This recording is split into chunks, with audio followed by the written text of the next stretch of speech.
जिंदगी बख्शने वाला है, खुद कलाम मुकद्दस के जरिए हमको रिहाई बख्शने वाला है। तो मेरे मोहतरम अजीज बहनों भाइयों, मैं आप सबसे दरख्वास्त करता हूँ कि कलाम मुकद्दस को ज़रूर गौर से, चाहे थोड़ा पढ़े, ज़रूर घर में पढ़ा किया करें और बच्चों के साथ मिलकर रोज़ाना दुआ किया करें खुदावंद के आगे।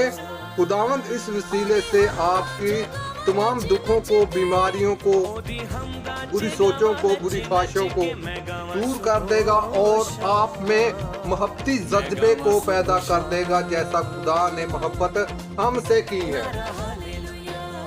तो मेरे मोहतरम अजीज बहनों भाइयों, हमको भी चाहिए कि एक दूसरे से प्यार और मोहब्बत और सलूक से रहें, हमेशा एक दूसरे से मेल मिलाप रखें। खुदावंद इस वसीले से हमारी खताओं को, हमारी बीमारियों को, दुखों को, तकलीफ़ों को दूर करेगा। तो मेरे मोहतरम